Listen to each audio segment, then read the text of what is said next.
கர்த்தருக்கு அன்பானவர்களே, இயேசு கிறிஸ்து நாமத்தில் எங்கள் அன்பான வாழ்த்துக்கள்.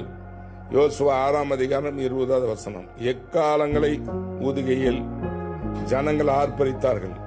எக்கால சத்தத்தை ஜனங்கள் கேட்டு மகா ஆரவாரத்தோடு முழங்குகையில் அலங்கம் இடிந்து விழுந்தது. உடனே ஜனங்கள் அவரவர் தங்களுக்கு நேராக பட்டணத்தில் ஏறி பட்டணங்களை பிடித்தார்கள். அருமையானவர்களே, இது எரிகோ அலங்கம், எரிகோ மதில், அதான் அலங்கம். அந்த பட்டணத்தை சுற்றிலும் கட்டப்பட்டிருந்தது. இவர்கள் அந்த பட்டணத்திற்குள் நுழைய முடியவில்லை. இஸ்ரவேல் ஜனங்கள், எரிகோ தடையாக இருந்தது. இவர்கள் பெரிய மதிலாய் நின்றது. இவர்களால் ஒன்றும் செய்ய முடியாது. ஆகவே கர்த்தர் இவர்களுக்கு ஒரு ஆலோசனை கொடுத்தார்.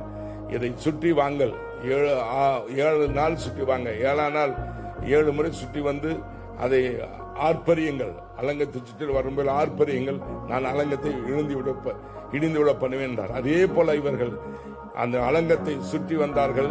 ட்ரம்பட் சத்தம் கேட்டது. எக்கால ஊதிகள் மகா ஆர்ப்பரிப்போடு இவர்களை ஜனங்கள் ஆர்ப்பரித்தார்கள் தேவனை.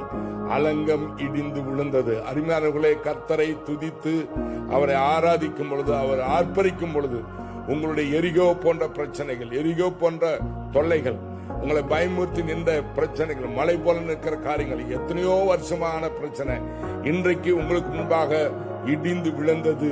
நீங்கள் போய் சுதந்திரிப்பீர்கள், ஆசீர்வதிப்பீர்கள். இனி உங்களுக்கு முன்பாக எரிகோ நிற்பது இல்லை. இனி உங்களை பயமுறுத்தின பிரச்சனை உங்களுக்கு முன்பாக இல்லை. கர்த்தர் அதை இடிந்து விழ பண்ணினார். கர்த்தரை துதித்து ஆர்ப்பரிக்கிற உங்களுக்கு முன்பாக இனி எந்த தடையும், எந்த அந்தகாரமும், எந்த மனிதர்களும், எந்த பிரச்சனை நிற்க முடியாது. உங்களால் முடியாததை கர்த்தர் முடித்து வைப்பார். உங்கள் எரிகோ விழுந்தது. போய் சுதந்திரியுங்கள். God bless you.